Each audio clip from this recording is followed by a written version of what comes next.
for the north, Puget Sound, including Friday Harbor. These familiar sounds set a tempo Today, sunny.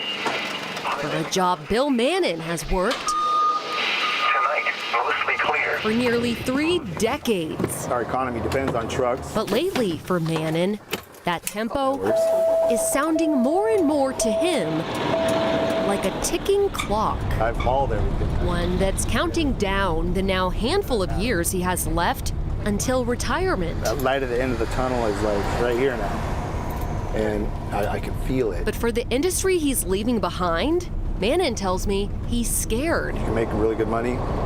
I just don't understand why nobody wants to go for it. To replace retiring drivers like Mannon, American Trucking Association says over the next decade, the industry will need to recruit nearly 1.2 million new drivers. That's 1/3 of today's entire pool of truck drivers. Highs in the lower to mid 70s. And if the industry can't recruit more people to hit the road, there will be big consequences for all of us. Without these trucks, then you're gonna have cargo ships sitting at docks trying to get somebody to haul that freight somewhere, and they're just gonna back up. So There's a lot at stake.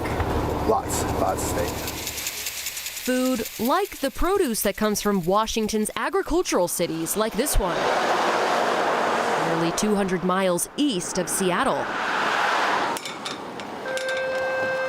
It's where students of Othello High School, like Trey De Leon, call home. Just don't say too much because everyone knows each other and your business will go around. So, I don't know. They quickly learned it's not so much that they aren't interested in becoming truck drivers. What's better than driving around listening to some jams? Perhaps the shortage is more an If issue you guys are in the classroom, go ahead and go grab your folders. of opportunity. As soon as you see it start getting slick, you guys have to slow down. I've heard kids say, why should I even try? I'm just going to end up working in the field, in the orchards like my parents do. Yep, that's going to be a big one. Teachers here say the need for truckers is hard to ignore in Othello. Othello is a highly agricultural community, a lot of truckers, and if you drive down the road, a lot of trucks are parked because there's no drivers. It's a need Othello School District leaders recognized. I'm not sure I ever thought I'd buy a semi. The district bought a semi and a tanker for just over $21,000 It's that Milky Way fleet. You see them everywhere. after LTI, a Washington trucking company, gave them a discount. Linkage to the steering. And here you can see they are being studied by the inaugural class of Othello High School's brand new career and technical education course for 12th graders. We're growing the pool of potential employees. You think it was? That's a mission De Leon and his classmates like Nelson Arias And that'd be good on my resume are willing to get behind. because you're helping the back of the bone of the United States, basically.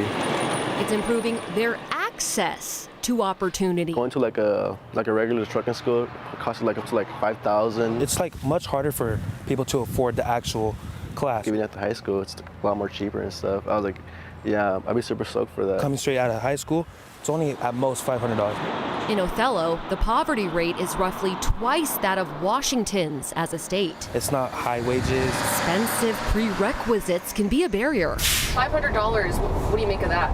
That's cheap. That's cheap. In his decades behind the wheel, Mannon says he's observed that too A often. lot of times they get that fear of the cost. How much is it going to cost me? I don't have the money to do it. Mannon also says college isn't for everyone. $500 over a college payment. And in this career, you can still be successful. Get out there and make money right away. That'll be a goal of ours. Othello School District leaders want to encourage that. For these kids to be able to go out and get a job with no debt, you know, that's our goal too. The exposure the students are getting in this class had them thinking about their options. I think it's a good industry to get into, especially when you're this young. It's easy money. Still, not just anyone can get behind the wheel. So before you get the CDL, before you could drive, before you could do anything that, you need a permit, just like a regular driver's license. By studying hard, Arias just got his commercial learner's permit. Okay, remember, keep it right at 1,500. Your downshifts, and your RPMs are going to be up. And his teachers are keeping a watchful eye. For Arias, Okay, so go ahead and slow down. Just you have to make a turn. to see himself riding high is a confidence boost. It almost makes me cry, to be honest. Like, it's so cool. It's why ahead of graduation, students are already making plans. When you graduate, do you think you're going to be applying for jobs? Hopefully, yeah, I should be. And for Mannon, although the clock may be ticking on his time in the driver's seat. There was At least he has a reason a lot of people interested in doing it, correct? for hope.